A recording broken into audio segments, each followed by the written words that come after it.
लोकसभा चुनाव को लेकर पहले चरण की वोटिंग कल होनी है। इस वक्त की बड़ी अपडेट्स आपको दे देते हैं कल के चुनाव से जुड़ी हुई। पहले चरण में यूपी की 8 सीटें आ रही हैं जिसमें वोट डाले जाएंगे। पहले चरण में यूपी में सहारनपुर, कैराना, मुजफ्फरनगर, बिजनौर, नगीना, मुरादाबाद, रामपुर और पीलीभीत, इन 8 सीटों पर कल मतदान होना है। उत्तराखंड की सभी 5 सीटों पर कल वोटिंग होनी है। आज पोलिंग पार्टियां रवाना हो जाएंगी। पहले चरण की वोटिंग के लिए सुरक्षा व्यवस्था के पुख्ता इंतजाम किए गए हैं। यूपी में बीजेपी, बीएसपी और इंडिया गठबंधन के बीच मुकाबला है। उत्तराखंड में कांग्रेस और बीजेपी के बीच में मुख्य मुकाबला है। सभी पार्टियां अपनी अपनी जीत का दावा ठोक रही हैं। कल पहले चरण का मतदान होना है देश में, जिसमें उत्तराखंड की 5 सीटों पर होगी वोटिंग और उत्तर प्रदेश की 8 सीटों पर होगा मतदान।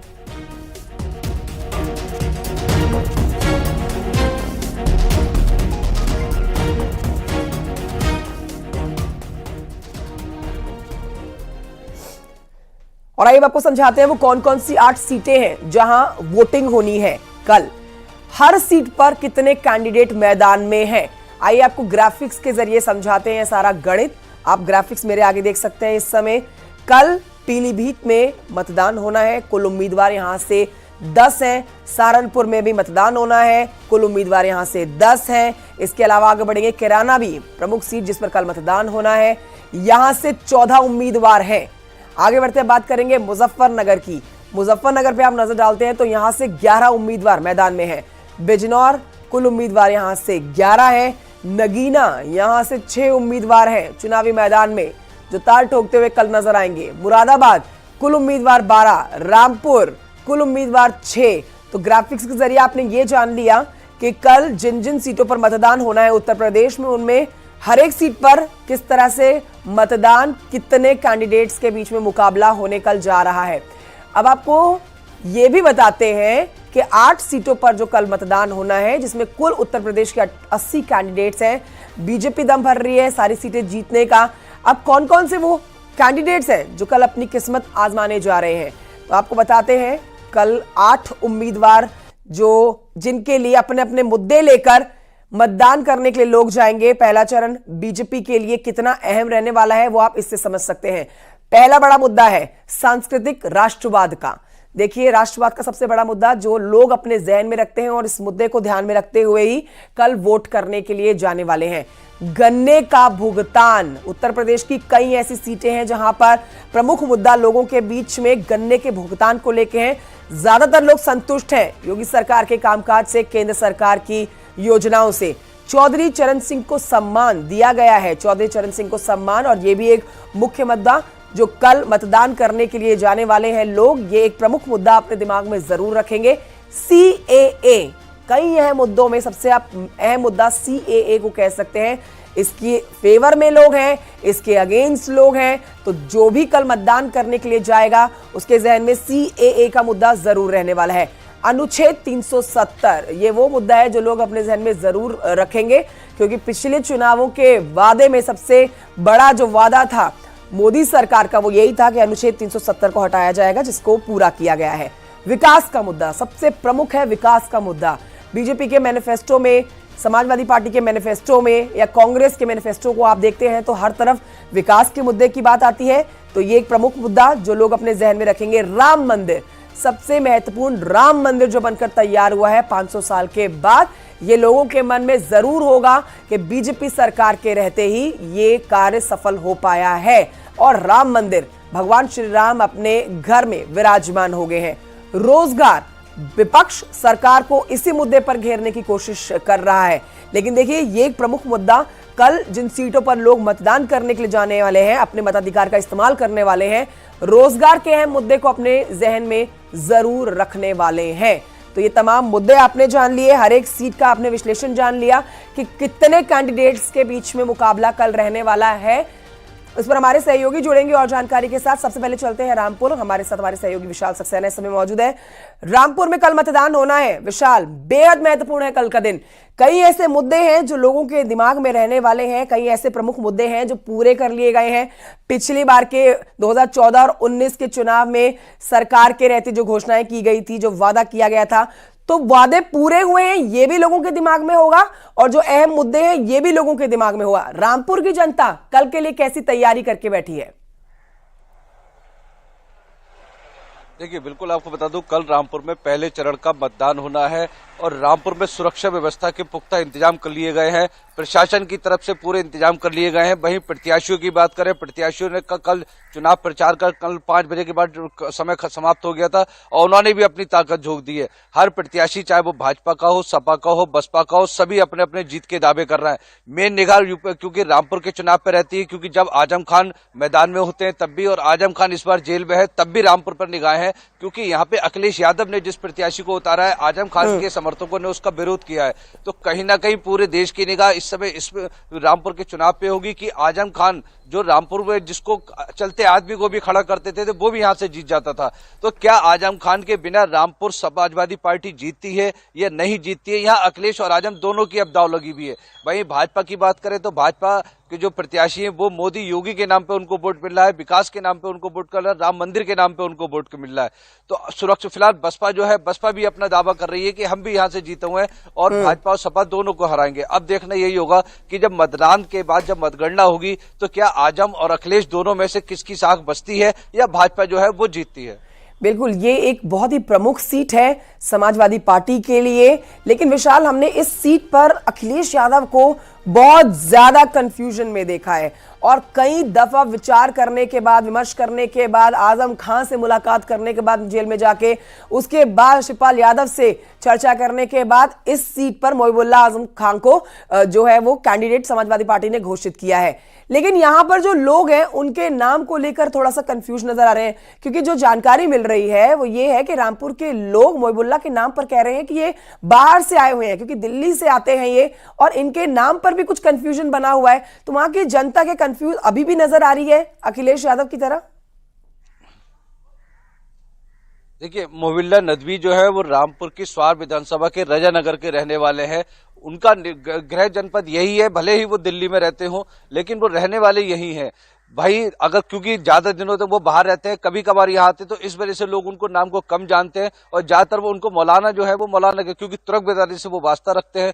वही आजम खान के जब तक समर्थकों का उनका सहयोग नहीं मिलेगा तब तक समाजवादी पार्टी यहाँ पे 2 खेमों में बटी हुई है। और मेन चीज यही है कि अखिलेश यादव और आजम खान दोनों ही की देखने वाली बात होगी, दोनों में की इज्जत यहाँ दाव पे लगी हुई है। अगर कैंडिडेट जीतता है तो आजम खान को एक बहुत बड़ा झटका लगेगा कि वो अब समाजवादी पार्टी में हो या ना हो, उससे कोई असर नहीं पड़ेगा। अगर अखिलेश यादव का कैंडिडेट हारता है तो उनको ये जाहिर बात है, इनको देखना चाहिए कि आजम को साथ में रखना उनकी एक मजबूरी है, क्योंकि आजम खान के बिना वो रामपुर की सीट नहीं जीत सकते। तो जाहिर बात है समाजवादी पार्टी अखिलेश यादव ये और आजम खान दोनों में से ये क्लियर करेगी रामपुर की सीट। मोहिबुल्लाह नदवी वर्सेस घनश्याम लोधी है यहां पर विशाल। लेकिन जो ओपिनियन पोल्स बता रहे हैं, ओपिनियन पोल्स तो ये बता रहे हैं कि ये सीट जो है चली जाएगी समाजवादी पार्टी के हाथ से, ये 60 सीट चली जाएगी और ये बीजेपी यहां से जीतने वाली है।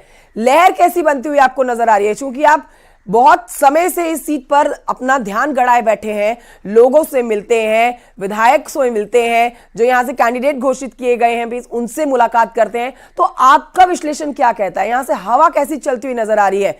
बीजेपी वर्सेस समाजवादी पार्टी होता हुआ नजर आ रहा है या आपको लग रहा है कि मुकाबला एक तरफा ही है?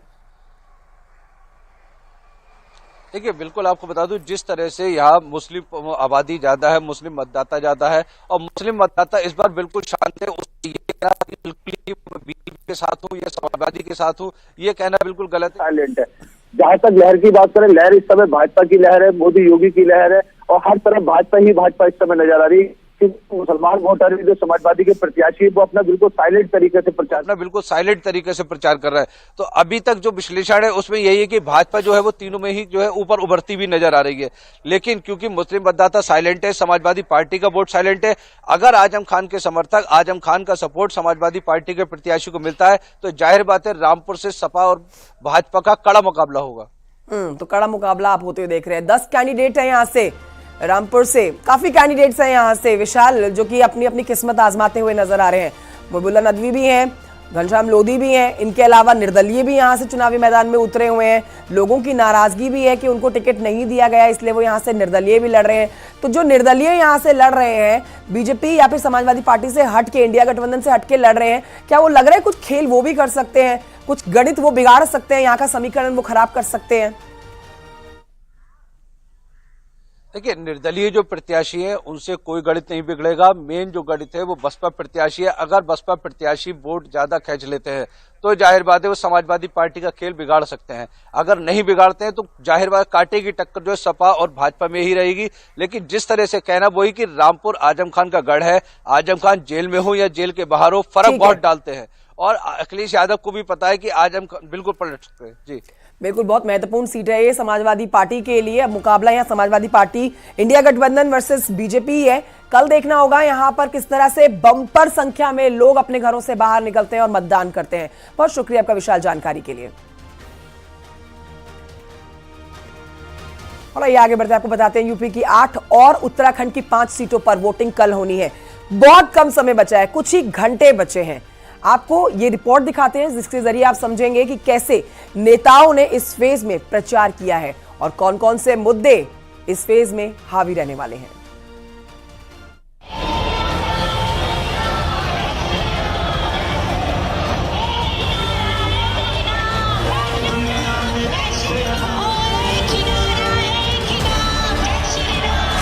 पहले चरण का रण भीषण हो चुका है। चुनाव प्रचार के आखिरी पल में एनडीए से लेकर इंडिया गठबंधन तक सब सड़कों पर उतर गए। मंचों से सियासी बाण छोड़े गए और रैली रोड शो के जरिए अपने पक्ष में सियासी माहौल तैयार किया गया। याद रखा अवेरी माता बहनों, अबारी याद रखा हमारे अनिल बलूनी के मुंड पे ताज रखा। ताली मारो, इतना अच्छा गाना गाया मैंने। इनकी गलत आर्थिक नीतियों की वजह से देश की अर्थव्यवस्था पर भी इसका काफी बुरा प्रभाव पड़ रहा है। उत्तर प्रदेश और उत्तराखंड में पहले चरण में 13 सीटों पर चुनाव होने वाला है, जिसके लिए बड़े बड़े योद्धा सियासी मैदान में नजर आए। पहले चरण में उत्तर प्रदेश की 8 सीटों पर वोटिंग होगी, तो वहीं उत्तराखंड की सभी 5 सीटों पर वोटिंग होगी। इन्हीं 13 सीटों को जीतने के लिए बीजेपी से लेकर विपक्षी नेताओं ने जब मोर्चा संभाला तो वार पलटवार का दौर शुरू हो गया। आप आश्चर्य करेंगे कि भारत दुनिया का एकमात्र ऐसा देश है जहां पर हमारे आराध्य को अपनी जन्मभूमि के लिए भी प्रमाण देना पड़ा। और बहनों और भाइयों, ये संकट हम सबके सामने किसी ने पैदा किया, तो इस संकट का नाम है, इस समस्या का नाम ही है कांग्रेस और समाजवादी पार्टी। कि यहां की हवा कुछ और चलने लगे, कहीं ऐसा तो नहीं है? जो लोग 400 पार कह रहे हैं, बताओ 400 हराओगे उन्हें कि नहीं हराओगे? और जिस तरह का उनका व्यवहार है, जिस तरह का उनका आचरण बन गया है, कोई जीत रहा होता है तो क्या वो किसी के साथ अन्याय करेगा? अगर ये 400 जीत रहे होते तो क्या ये दिल्ली के मुख्यमंत्री को झूठा फंसा करके जेल भेजते? पहले चरण में उत्तर प्रदेश की जिन 8 सीटों पर मतदान होने हैं, उसमें सहारनपुर, कैराना, मुजफ्फरनगर, बिजनौर, नगीना, मुरादाबाद, रामपुर और पीलीभीत शामिल हैं। इन 8 सीटों में से 7 पर बीजेपी और 1 सीट पर आरएलडी का प्रत्याशी मैदान में है। इसी तरह सपा के 7 और कांग्रेस का 1 प्रत्याशी चुनाव मैदान में है, जिसके समर्थन में बड़े बड़े नेता मैदान में नजर आए। जनता बदलाव चाहती है। मैं राजस्थान गई, उत्तराखंड गई, जनता में कोई रुझान है, थक गए हैं। वो ऐसी राजनीति नहीं चाहते। देख ली उन्होंने 10 सालों से यही घूम घूम के यही बातें हो रही हैं। लेकिन 10 सालों में किसी आम आदमी की, किसी आम महिला की के जीवन में तरक्की नहीं आ रही है, रोजगार नहीं मिल रहे हैं, महंगाई घट नहीं रही है। अब त्योहार का समय है, रामनवमी है, आज त्योहार का समय है, किसी के पास खरीदने के लिए पैसे नहीं है।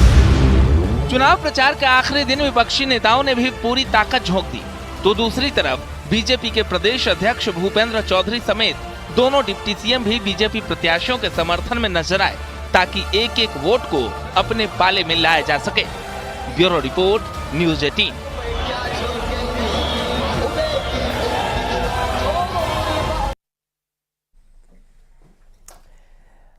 तो कल का मुकाबला काफी रोचक रहने वाला है। वहीं आपको बताएं कि अकेले दम पर चुनाव लड़ रही है बीएसपी। 24 मई 2019 से बेहतर परिणाम की उम्मीद है बीएसपी को। बीएसपी के नेशनल कोऑर्डिनेटर आकाश आनंद ने मजबूती के साथ चुनाव लड़ने का दावा किया। उन्होंने कहा है कि बीएसपी को कम आंकना विपक्ष की बड़ी भूल साबित होने जा रहा है। क्यों है कि ये धारणा है, ये परसेप्शन है कि बीएसपी अब रेस में नहीं है? आई थिंक ये जो परसेप्शन है ये ऑपोजिंग पार्टीज की तरफ से क्रिएट किया गया है। अगर आप इलेक्शन कमीशन का डेटा उठा के देखें तो पार्टी आज भी उतनी ही स्ट्रांग है जितनी 2014 में थी और 2019 में थी। आई थिंक ये जो दुश्मन है ना, अपने सबसे मजबूत ओपोनेंट को ही पकड़ के उसको बार बार पुश करता है, क्योंकि उसे उसी से डर लगता है। एंड आई थिंक वही चीज हमें बार बार देखने को मिल रही है कि बाकी सब पे इतना अटैक नहीं होगा जितना बीएसपी को अंडरमाइन करने की कोशिश की जाएगी।